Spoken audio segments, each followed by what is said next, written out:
Oh, hello, this is Tak Chung from Walk with Tak. Welcome to my YouTube channel. If you enjoyed this video, please like, subscribe, and share.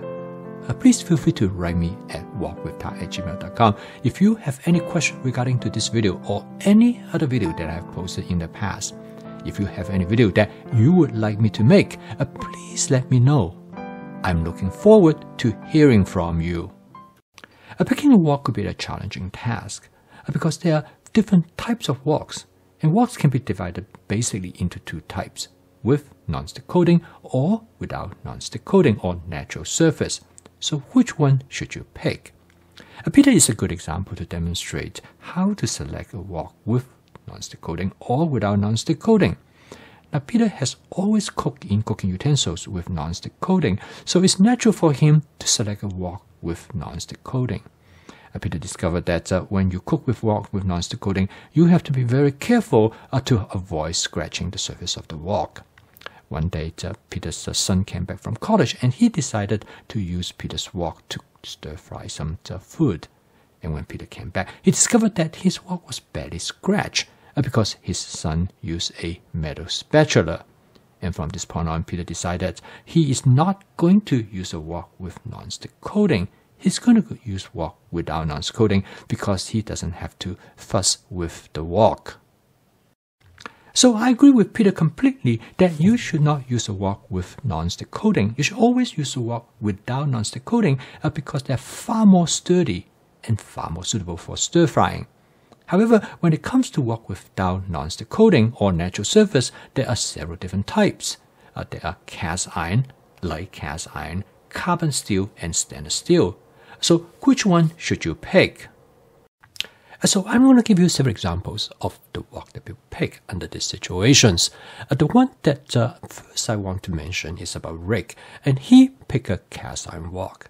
Because he's well familiar with using cast iron cookware, particularly when he was a child, his grandparents always cooked with a cast iron skillet, and he has a particular affinity for cast iron cookware. So he thought, well, in this case, a cast iron wok might work very well.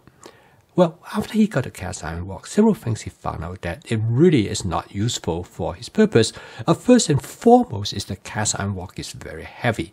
The cast iron wok that he got weighs over 11 pounds, which is significantly heavier than almost all other cookwares that he had in his kitchen. And secondly is that the cast iron wok takes a long time to heat up. It takes at least 3 or 4 times longer to heat up than any other cookware that he has in his kitchen. And the reason was simple because the cast iron wok has a very thick material.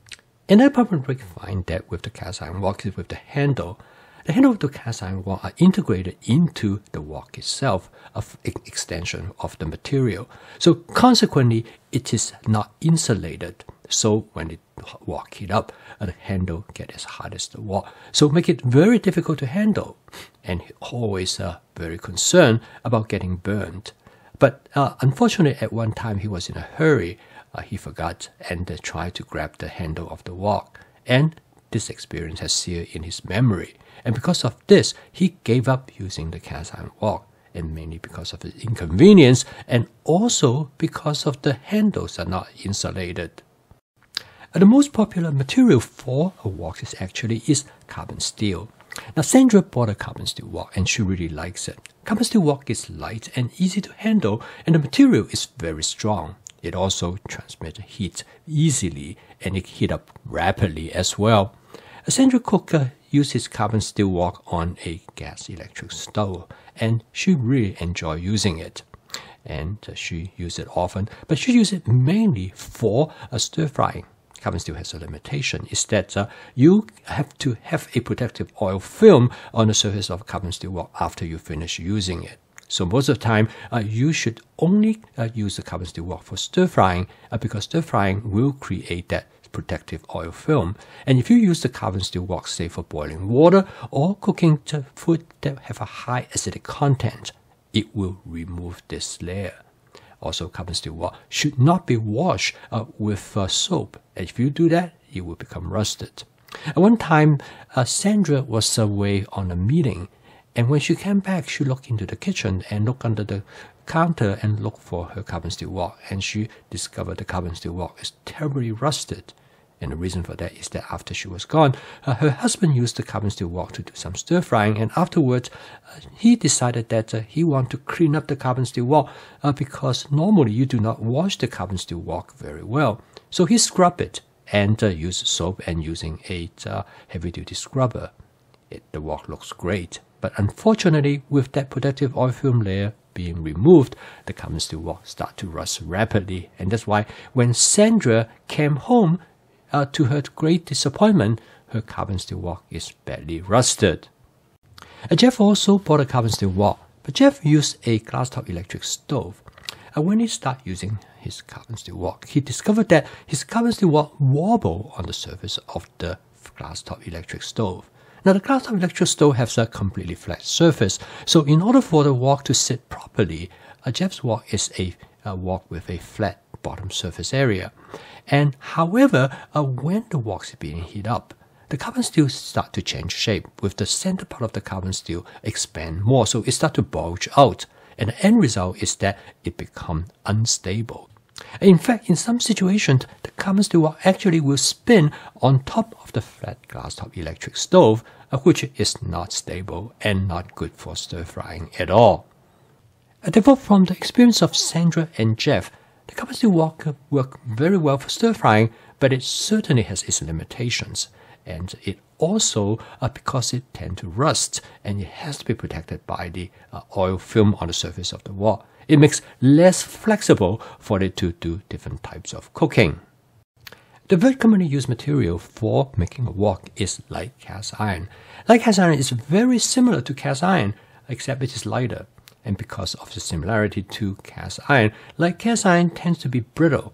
In this case, Dean purchased a light cast iron wok, and he discovered when the wok arrived, the wok actually has a crack in it.